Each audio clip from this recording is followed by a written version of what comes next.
오늘 말씀은 3월 12일 주일 아침 매일 성경 큐티 말씀이었습니다.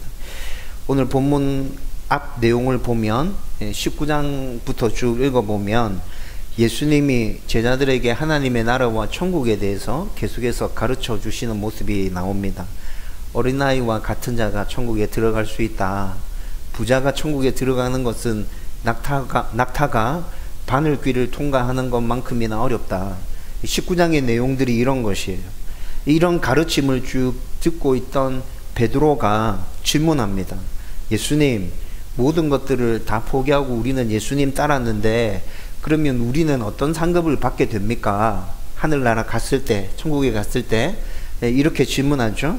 이 질문에 예수님은 당신이 천국에서 누리게 될 그 영광을 나를 따르는 모든 자들이 똑같이 천국에서 누리게 될 것이다. 그것이 천국에서 너희들이 받을 상급이다 라고 19장에 얘기해 주십니다. 또 천국에서 그런 상급을 받을 뿐만이 아니라 이 세상에서 나를 따르며 사는 자들은 모든 영적인 복을, 교회와 성령을 통해서 주어지는 모든 영적인 복을 누리면서 살게 될 것이다. 그것 또한 나를 따르는 자들에게 주어지는 상급이다 라고 예수님께서 이렇게 답해 주십니다. 그리고 난 다음에 19장 끝부분을 보면 예수님께서 상급에 대해서 베드로의 질문에 이렇게 답해 주시고 난 다음에 먼저 된 자가 나중되고 나중된 자가 먼저 될 수도 있다 라고 말씀해 주세요. 여러분, 이를 간단하게 설명해 드리면 오래 믿은 자 중에 상급이 적은 자들이 있고 신앙생활을 시작한 지 얼마 되지 않은 자라도 상급이 많은 자가 있다라는 의미로 지금 예수님께서 이 이야기를 해주고 계시는 거예요. 여러분, 그리고 난 다음에 20장에 이어지는 비유가 바로 포도원 품꾼의 비유입니다.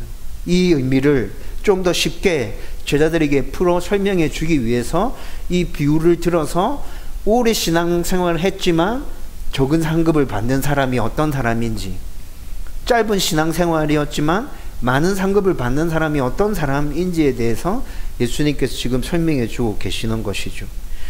여러분, 이 포도원 품꾼의 비유를 우리가 쭉 살펴보면서 제가 묵상하는 가운데 발견한 건 하나님이 참 품이 넉넉한 정말 좋은 주인이구나 라는 것들을 이 묵상을 통해서 제가 깊이 가슴에 새겼거든요. 그 은혜를 오늘 이 시간에 여러분들과 함께 나누려고 합니다. 먼저 여러분이 포도원 품꾼의 비유를 잘 알고 계실 거라 생각하는데, 포도원은, 이 비유에서 포도원은 천국을 뜻하는 것입니다. 그리고 포도원 주인, 집주인이라고 나오는데 포도원 주인은 하나님이시고, 그리고 품꾼들, 포도원에 들어가서 일하는 모든 품꾼들은 구원받은 하나님의 백성들을 의미합니다. 그리고 그들에게 주어지는 품삯은 상급을 의미한다라고 생각하고 이 포도원 품꾼을 보면 좀 더 많은 것들을 볼 수 있고 이해할 수 있게 됩니다. 그리고 보통 이스라엘에서 포도를 수확하기 시작하는 때는 9월입니다. 9월쯤인데 이때는 이스라엘 전역에서 포도 수확이 한 번에 다 이루어지기 때문에 엄청나게 일손이 바쁘고 손이 모자라는 시기입니다. 그래서 이 포도원 품꾼의 비유는 그때를 배경으로 예수님께서 지금 이런 비유를 이야기하고 계신 것일 거다. 학자들은 이렇게 얘기하죠. 그리고 또 우리가 알고 있어야 될 것은 유대인들의 하루 개념은 오전 6시부터 오후 6시까지입니다. 오늘 성경에서 보면 0시, 3시, 6시, 9시 이렇게 나오거든요. 이건 유대인의 시간 개념이에요. 유대인의 시간 개념으로 얘기하면 우리는 빨리 시간이 머릿속에 안 들어오잖아요. 그래서 유대인의 시간 개념을 저는 우리의 시간 개념으로 다 바꿔서 여러분들한테 말씀드릴 텐데, 오전 6시, 오전 9시, 12시 정오, 오후 3시, 오후 6시 이렇게 이해하시면 됩니다. 그런데 유대인의 하루 개념은 오전 6시부터 저녁 6시까지다. 12시간이 낮인 거예요. 하루인 거예요. 그리고 이 하루에 해당하는 품삯은 이 당시 정당하게 한 데나리온입니다. 12시간을 일하면 이 사람들이 받는 하루 정당한 품삯이 한 데나리온이라는 거죠. 그리고 좀 특이한 건 포도원 주인이, 집주인이 한 번만 일꾼을 구하는 게 아니라 하루 온종일 인력시장에 나가서 일꾼들을 계속 구해옵니다. 그게 이 비유에서 좀 특이한 점이죠. 여러분, 이런 이해를 바탕에 깔고 이 포도원 품꾼의 비유를 이제 한번 살펴보십시다. 제가 이 말씀을 묵상하면서 우리 하나님은 참 품이 넉넉한 주인이 분명히 맞구나 라는 것들을 깊이 깨달았다 했잖아요.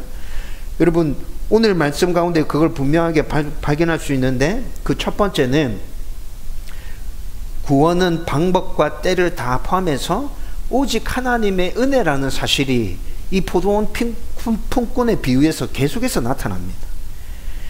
여러분, 포도원 품꾼의 비유는 천국에서의 삶과 관련된 비유입니다. 이야기입니다. 그것을 머릿속에 기억하십시오. 여러분, 포도원 주인은 우리의 시간 개념으로 해서 오전 6시부터 해서 오후 5시까지 일꾼을 구하러 인력시장에 나갔습니다. 그런데 이렇게 하는 것은 아무리 바쁘고 일손이 모자라는 시기라 할지라도 이해가 잘 되지 않죠. 여러분, 오전 6시나 늦어도 오전 9시쯤에 인력시장에 나가서 일꾼들을 데려오는 건 일손이 엄청나게 바쁠 때, 급할 때는 이해할 수 있잖아요.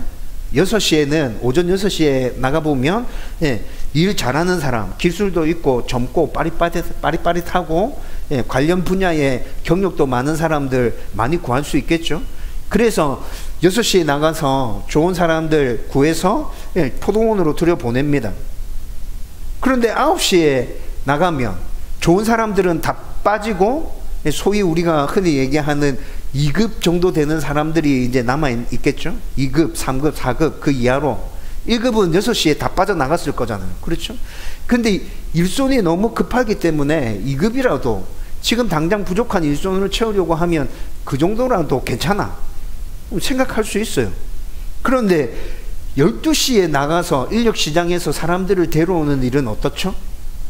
여러분, 12시쯤에 인력시장에 가면 제가 생각할 때 사람들이 있지도 않을 것 같아요.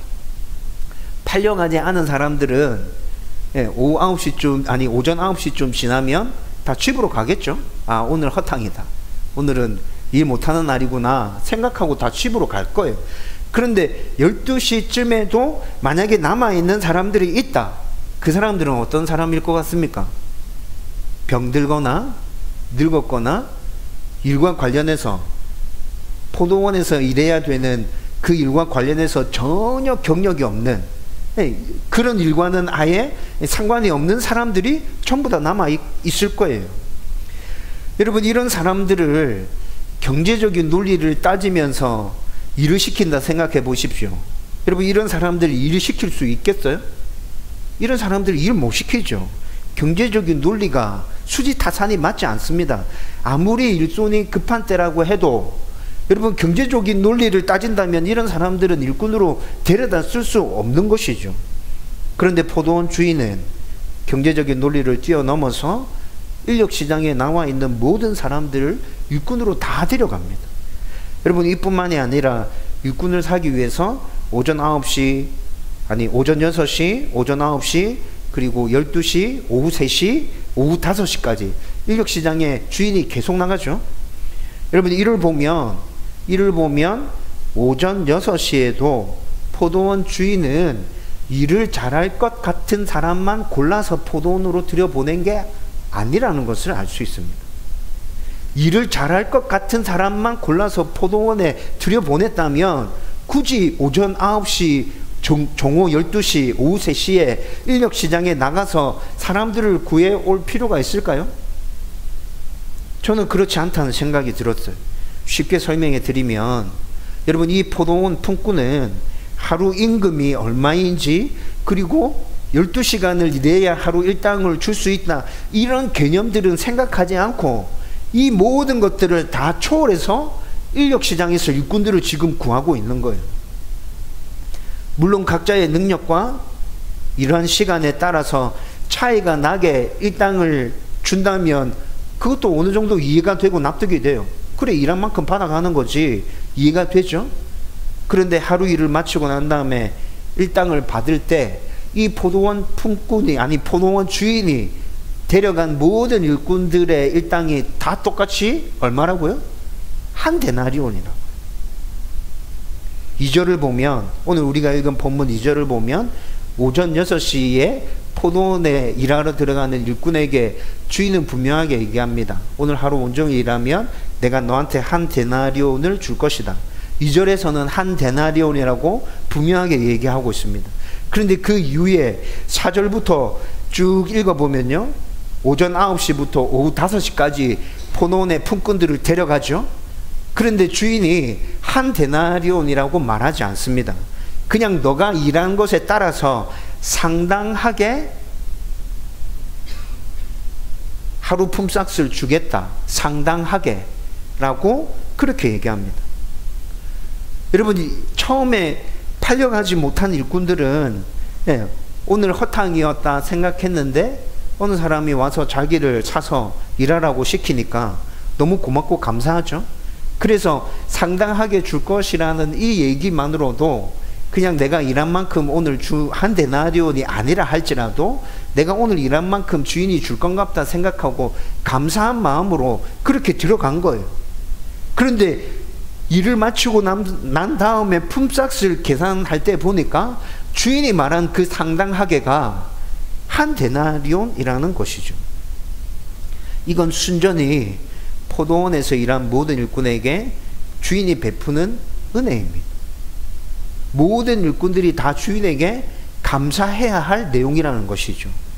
여러분, 이것은 오전 6시에 온 일꾼에게도 똑같이 적용되는 것입니다. 오전 6시에 온 일꾼도 그렇다고요? 네, 오전 6시에 온 일꾼도 그렇습니다. 왜 그렇습니까? 앞서 언급했던 것처럼 주인은 처음부터 포도원에서 일할 수 있는 일꾼인가 아닌가를 따지지 않았습니다. 그냥 인력시장에 나와 있다는 그 자체만으로 거기 있는 모든 사람들을 포도원의 일꾼으로 다 집어넣은 거예요. 여러분, 이게 동의하기가 어렵습니까? 아니, 그 중에는 인력시장에 목사님 새벽에 나가보면 꽤 일 잘하는 사람들이 있어요. 그 사람들은 진짜 하루 일당 충분히 받을 만한 능력을 가지고 있는 사람들이에요. 우리가 생각할 때는 그런 생각이 들잖아요. 여러분, 제가 처음에 이 비유는 무엇과 관련된 비유라 했죠? 천국과 관련된 비유라 했죠? 여러분, 이 비유는 천국과 관련된 비유라는 것을 우리는 잊어버리면 그런 이상한 오해들 할 수 있게 된다는 거죠. 여러분, 하나님은 제가 자주 강조해서 말씀드렸던 건데, 하나님은 전지전능하시며 위대하고 광대하신 만물의 주인이십니다. 하나님 부족한 게 없죠. 모자라는 게 없어요. 누구한테 일을 시켜서 그 사람을 통해서 경제적인 이익을 추구해야 되는 그런 분이 아니라는 말입니다. 우리가 무엇을 해야 하나님이 영광 받으시는 게 아니에요. 하나님은 그냥 영광 그 자체이신 분이세요. 이런 하나님이 인간과 교제하면서 모든 것들을 인간의 필요에 따라서 채워주시고 또 인간으로부터 예배받기를 원하셔서 우리를 창조해 주신 거잖아요. 그리고 그냥 로봇처럼 수동적으로 그렇게 움직이는 것이 아니라 우리의 의지에 따라서 능동적으로 그 일들이 일어나면 좋겠다 생각하셔서 당신을 닮은 자유의지까지 우리에게 심어주셨잖아요. 그런데 인간은 하나님을 배반했고 죄를 범했습니다. 하나님과의 모든 관계가 다 망가져 버렸습니다. 하나님은 이런 인간을 그냥 내버려도 되죠. 그냥 심판하시면 됩니다. 그런데 내버리지 않고 합당하게 심판하시지 않고 무한한 사랑을 베풀어 주시고 하나님께서 계획하신 그 놀라운 엄청난 계획들을 실행시키면서 자기를 희생시키면서까지 우리를 구원해 주시기 위한 모든 일들을 다 이루어 주시죠. 여러분, 우리가 우리의 구원을 위해서 할 수 있는 일이 있었습니까? 우리가 우리의 구원을 위해서 할 수 있는 일은 아무것도 없었습니다. 우리의 구원을 위해서 행하신 모든 일들은 오직 하나님의 은혜였습니다. 우리의 어떠함 때문에 하나님께서 그렇게 해주신 게 아니라 그냥 하나님이 우리를 구원해 주시기 위해서 베풀어 주신 은혜였단 말입니다. 오늘 비유에서 조건이 아니라 각 시간대별로 인력시장에 나가서 그냥 그 인력시장에 나와 있는 모든 사람들이 모든 사람들을 주인이 다 포도원으로 일할 수 있도록 들여보내는 것처럼 단지 우리는 믿음만 있으면, 믿음으로 반응하기만 하면 모든 이에게 다 똑같은 사랑과 은혜를 베푸시고 구원해 주셨다는 것이죠. 여러분, 하나님의 이런 모습은 그분이 정말 품이 넉넉하고 정말 한없이 좋은 만물의 주인임을 보여주고 있는 것 아닌가요? 여러분, 제가 이 말씀을 묵상하다가 무슨 생각이 떠올랐냐면, 오늘 성경에서 얘기하고 있는 이 포도원 주인은 포도원을 단지 일꾼들을 위해서 만들어 놓으셨고, 자기를 위해서 이 포도원을 만들어 놓은 게 아니에요. 일꾼들을 위해서 이 포도원을 만들고 운영하고 계시는 거예요. 여러분, 두 번째 또 하나님께서 품이 넉넉한 주인이라는 것이 드러나는 건 구원받은 성도 중에 자신의 어떠함을 드러내려다가 기쁨과 감사함이 사라지는 자들이 있다는 겁니다. 그런데 주님께서는 뒷부분에 가보면 이런 모든 자들까지 당신의 백성으로 다 받아주고 계시거든요. 그래서 하나님은 참 품이 넉넉한 분이구나 라는 생각이 들었다는 것이죠.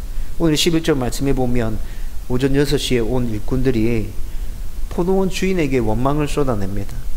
나중에 온 자보다 자기들이 훨씬 더 일을 많이 했는데 왜 일당을 똑같이 주느냐, 이런 원망인 거죠. 여러분, 이 원망은 세상적인 관점에서 생각해 보면 충분히 이해되는 합당한 원망입니다. 그런데 오늘 2절 말씀을 다시 한번 보십시오. 오늘 2절 말씀을 보면 이렇게 원망하는 자들은 원망할 수 있지만 이 원망은 법적으로 합당하거나 타당한 원망이 아닙니다. 왜 그렇습니까? 2절 말씀에 분명히 하루 일을 하고 난 다음에 그 일에 대한 대가로 한 데나리온의 계약을 맺었습니다. 여러분, 이 계약을 근거로 들이밀면 여러분 6시에 온 일꾼들은 아무 할 말이 없는 거예요. 계약대로 이행된 거잖아요. 주인이 약속을 지킨 거잖아요. 여러분, 그런데 왜 이들이 이런 원망을 하고 있는 걸까요? 방금 설명해 드렸잖아요. 나중에 온 자들보다 내가 훨씬 더 일을 많이 했다는 거예요. 다르게 말하면 나의 노력과 나의 열심과 나의 수고와 내가 만들어낸 결과물을 좀 알아주십시오. 그에 대해서 합당하게 보상해 주셔야 되지 않습니까? 이런 마음이 있어서 지금 원망을 쏟아내고 있다는 것이죠. 그런데 이렇게 포도원 주인에게 원망하는 일꾼들이 기억하지 못하는 것이 있습니다. 무엇입니까? 첫 번째 포인트를 설명하면서 말씀드렸어요. 처음부터 이들은 조건이나 자격에 의해서 일꾼으로 부름받은 것이 아닙니다. 이들이 오전 6시부터 포도원에서 일할 수 있었던 것, 그것 자체가 주인의 은혜였습니다. 보통 인력시장에 나오는 사람들은 능력이 있건 없건, 건강하던 병들었던, 누군가 나를 일꾼으로 사주면 좋겠다는 소망을 가지고 인력시장에 나오죠. 그래서 오전 6시에 일꾼으로 뽑혀서 팔려가면 굉장히 기쁘고 신이 납니다. 흥이 나죠. 주인이 너무 고맙고 감사합니다. 이렇게 수많은 일꾼들 중에 나를 첫 번째로 뽑아서 나를 사가는구나, 그런 마음 들 거예요. 그런데 오전 6시에 뽑혀가는 일꾼들 마음 한켠에는 이런 생각도 있을 거예요. 내가 건강하기 때문에, 내가 기술이 있기 때문에, 내가 이쪽 분야에 경력이 있기 때문에, 내가 이런 것과 관련해서 내 뒤에 든든한 배경이 있기 때문에 이 주인이 그런 것을 보고 나를 뽑았을 것이다. 주인이 나를 뽑아준 것에 대한 기쁨도 있지만 마음 한켠에 오전 6시에 뽑혀가는 일꾼들에게는 이런 마음도 같이 존재하고 있는 거라는 거. 그래서 일을 마치고 품삯을 받을 때 그때는 어떤 생각을 하고 있을까요? 오전 6시에 뽑혀간 일꾼들은 내가 일한 것에 대한 합당한 품삯을 나는 지금 받는 거야 라는 생각을 하고 있다는 것이죠. 여러분, 그들 안에 오전 6시에 주인이 나를 처음 불러서 일하러 갈 때의 그 기쁨과 그 감사는 온데간데 없이 사라져 버리고 없습니다. 이건 내가 당연히 이랬고 내가 당연히 받아야 될 거야 라는 생각이 그들의 마음 가운데 강하게 자리 잡고 있다는 것이죠. 모태신앙이나 어릴 때부터 오래 신앙생활을 한 성도들에게 이런 모습이 쉽게 나타나는 거 흔하게 볼 수 있습니다.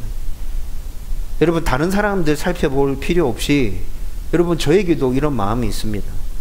저도 우리 집의 신앙 배경이나 부모님 그리고 형제 자매들의 신앙들을 자랑하고 싶은 마음이 굉장히 많습니다. 우리 집은 우리 집안 대대로 장로 집안입니다. 우리 처가는 목회자 집안이에요. 우리 누님들은 어느 교회에서 어떤 직분으로 섬기고 있어요. 이런 것들 얘기하고 싶을 때 정말 많다는 것이죠. 사역 초반에 사역을 시작했을 때 내가 얼만큼 헌신했고 얼만큼 힘들게 사역했고 그 사역에 대한 결과물이 어떻게 나타났고 내 사역으로 인해서 교회가 얼만큼 부흥했는지 그런 것들을 얘기하고 싶을 때가 자주 있다는 것입니다. 나를 드러내고 내가 관심받고 사람들에게 많이 알려져서 저분 정말 좋은 목사님이구나 인정받고 싶은 마음이 솔직히 제 안에 있다는 겁니다. 열심히 신앙생활하는 성도에게도 이런 모습들이 다 있죠. 예배나 모임이나 적극적으로 잘 참석하고 있는 성도들, 열심히 봉사하고 섬기고 헌신하는 성도들, 헌금생활을 아주 잘하고 있는 성도들, 이런 성도들은 다른 사람들이 나를 알아주면 좋겠다, 참 충성된 종이다, 헌신된 사람이다, 누군가 그렇게 나를 인정해 주면 좋겠다는 마음이 한켠에 존재하고 있잖아요. 그렇게 열심히 수고하고 헌신했는데 누군가가 알아주지 않는다면 섭섭해지잖아요. 그것 때문에 시험에 드는 성도들 진짜 흔하게 보지 않습니까? 그래서 믿음과 구원의 확신이 생긴 그 처음에 기쁨과 감사는 사라져버리고 온데간데 없죠. 여러분, 우리가 믿음을 가지고 구원받은 하나님의 백성이라는 것을 느끼고 강하게 확신이 들었을 때 우리 안에 말할 수 없는 기쁨이 넘쳐났잖아요. 하나님을 향한 감사가 날마다 넘쳐났죠. 여러분, 그것이 하나님께서 우리에게 주신 영적인 상급이었습니다. 여러분, 그것만 우리가 놓치지 않고 제대로 잘 붙들고 있다면 우리는 모든 삶 가운데서 그 영적인 상급을 풍성히 누리면서 살아갈 수 있습니다. 그런데 어느 순간 그것이 사라져버리고 없죠. 구원받았을 때 내가 느꼈던 그 기쁨이 언제 느껴졌는지 도대체 생각나지 않고 지금은 불평과 불만만이 가득 차 있고 힘들고 어렵고 그냥 주저앉아서 헤매고 힘겨워하고 있는 나 자신을 바라볼 때가 얼마나 많습니까? 특별히 이런 모습은 오래 신앙생활한 성도들 가운데서 정말 많이 나타난다는 것입니다. 하지만 늦게 포도원에 일하러 온 일꾼일수록 하나님 은혜에 대한 기쁨과 감사가 넘치죠. 주인이, 다른 주인은 아무도 나를 돌아보지 않았는데 이 주인만은 시간이 한참 지났음에도 불구하고 진짜 내가 생각해도 이 포도원에 합당하지 않은 일꾼임에도 불구하고 이 주인이 나를 일하라고 들여보내줬어. 이 주인 정말 감사해. 좋아. 여러분, 이런 마음들이 늦게 일하러 들어간 일꾼일수록 더 강하게 자리 잡고 있겠죠. 내 공로가 아니라 온전히 주인의 은혜다 라는 생각으로 그의 마음 가운데 가득 채워져 있을 거예요. 여러분, 아주 오래전에 신앙생활을 시작해서 열심히 교회 생활을 하다가 점점 나를 드러내고 내가 뭔가를 이루었다는 생각이 마음속에 자리 잡기 시작하면서 우리 안에 넘쳐났던 그 기쁨과 즐거움들, 감사들이 점점 사라져 버렸다고 했죠. 여러분, 그것이 영적인 상급이라 했잖아요. 영적인 축복이라 했잖아요. 근데 그 상급이 사라져 버리고 온데간데 없는 거예요. 근데 갓 신앙생활 한 자들에게는 그 영적인 상급이, 영적인 복들이 넘쳐나고 있어요. 그래서 예수님께서 이 포도원 핀꾼의 비유를 말씀하시면서 처음 된 자가 나중되고 나중된 자가 먼저 된다 라고 말씀하고 계시는 거예요. 오래 신앙생활 한 자 중에 그 영적인 상급들, 그 기쁨과 즐거움들, 감사들, 그런 것들 다 잊어버리고 그냥 힘겹게 신앙생활 해가는 사람들도 있고, 나중에 신앙생활을 했지만, 그렇지만 그 영적인 축복들과 상급들을 잘 붙들고 기쁨으로 계속해서 하나님 나라를 위해서 헌신하고 있는 자들도 있다. 예수님께서 베드로가 했던 그 상급과 관련된 질문에 답을 하시면서 이런 비유로 또 얘기해 주시는 거예요. 그런데 오늘 이 말씀들 뒷부분에 가보면, 여러분, 오전 6시에 온 일꾼이 품삯을 계산할 때 원망을 쏟아냈다 했죠. 그런데 그에 대해서 포도원 주인이 친구여 라고 부르며 이런 상황들을 자세하게 설명해 줍니다. 나는 너와 약속한 대로 너에게 한 것뿐이잖아. 그리고 내가 이후에 온 사람들에게 내가 해준 것은 내가 그들에게 그렇게 해주고 싶어서 그렇게 해준 거야. 너가 볼 때는 내가 악하게 보일지 모르겠지만 그들이 볼 때는 나를 선한 주인으로 인정할 거야. 근데 내가 그들에게 선을 베풀었다고 너가 이렇게 하면 이건 말이 되지 않는 거잖아. 여러분, 지금 포도원 주인이 품꾼에게 이런 얘기들을 지금 쭉 설명해 주고 있잖아요.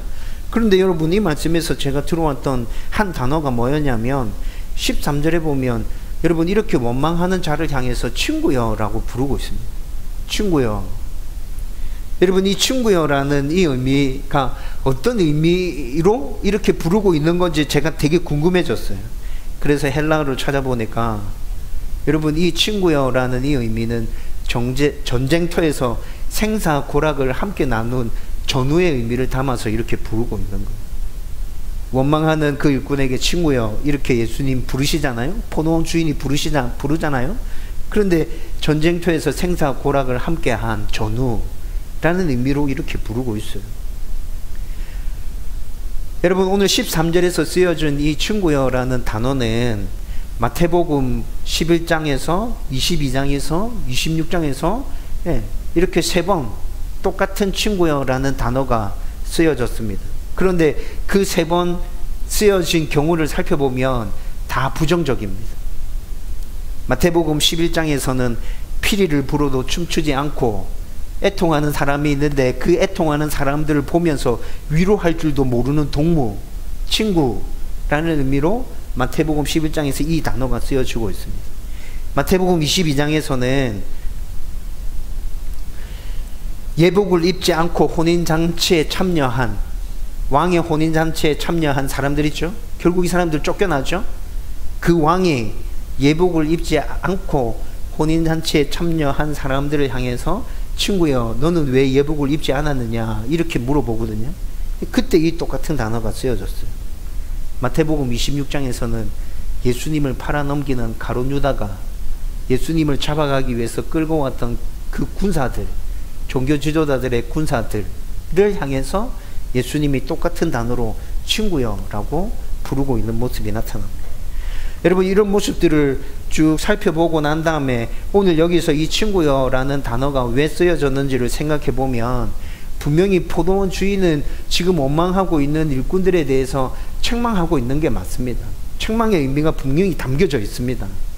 그런데 그 책망함 중에도 이를 아예 내치려 하지 않는다는 거예요. 전쟁터에서 생사고락을 함께 한 전우로 인정해 주면서 너가 지금 그렇게 얘기하는 거는 잘못된 거잖아. 너 지금 잘못 생각하고 있는 거야 라고 바르게 교훈해 주고 바르게 잡아주고 있다는 것이죠. 여러분, 이 말씀을 보면서 포도원 주인은 정말 품이 넉넉한 주인이구나. 여러분, 이때 이 당시 주인과 종의 개념을 한번 생각해 보십시오. 종이 주인에게 이런 이야기를 하면 여러분, 처음에 약속했던 한 데나리온 주지 않고 그냥 매질하고 쫓아버려도 되는 것 아닙니까? 야, 이놈아, 처음에 내가 니하고 한 데나리온을 약속했잖아. 내가 너한테 한 데나리온 줬잖아. 뭐가 문제야? 근데 지금 나보고 악한 주인이라고 하니? 너는 한 데나리온 받을 가치도 없는 놈이야.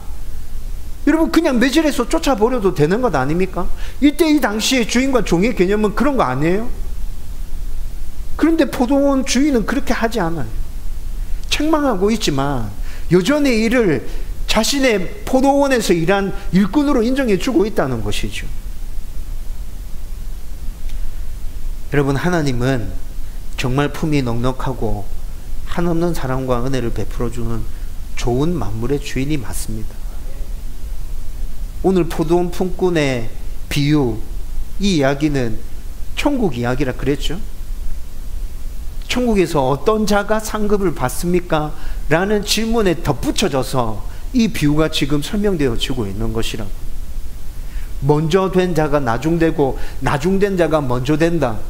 여러분, 이 품꾼의 비유를 잘 생각해 보면 그 말이 무슨 의미인지 여러분 우리는 깨달아지잖아요. 저와 여러분들이 이 품꾼의 비유를 잘 기억하고 내가 어떤 품꾼으로 살아갈 것인지에 대해서 스스로 결단하고 그렇게 하나님의 영광을 드러내면서 살아갈 수 있기를 주님의 이름으로 축원드립니다. 여러분, 이제 이 말씀을 정리하려고 합니다.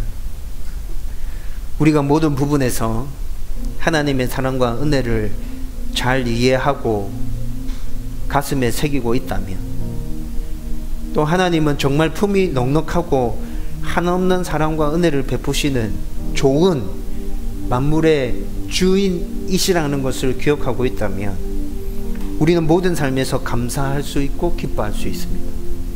진짜 그렇죠. 모든 삶에서 감사하고 기뻐할 수 있습니다. 근데 이걸 계속 잊어버리니까 불평하고 원망하게 되는 거예요. 여러분이 이 사실을 잘 기억하고 있으면 우리는 모든 삶에서 영적인 복을 누리면서 살아갈 수 있습니다. 하나님께서 우리 가운데 주시겠다 말씀하신 그 영적인 상급, 기쁨, 감사, 평안, 즐거움들, 이런 것들 누리면서 이 세상에서 살아갈 수 있다는 거예요. 이것뿐만이 아니라 우리가 정말 하나님은 품이 넉넉한 좋은 만물의 주인이시구나, 이 사실을 기억하고 있다면 힘들고 어려운 일들이 다가올지라도 우리는 그것조차도 잘 견디고 인내할 수 있을 거예요. 품이 넉넉한 주인이 견디게 해주실 거야. 피할 길 내주실 거야. 나를 도와주실 거야. 나를 굳세게 해주실 거야. 여러분, 그 믿음이 생겨나면서 잘 견딜 수 있게 되잖아요.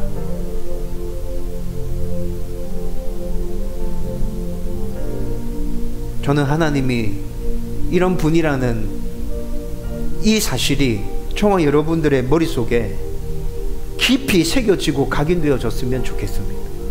어떤 순간에도 잊혀지지 않도록 그 하나님과 동행하면서 정말 하나님께서 말씀하신 그 영적인 복과 그 상급들을 이 세상의 삶에서도 온전하게 누리고 천국에서도 풍성하게 누리며 살아갈 수 있기를 주님의 이름으로 축원드립니다.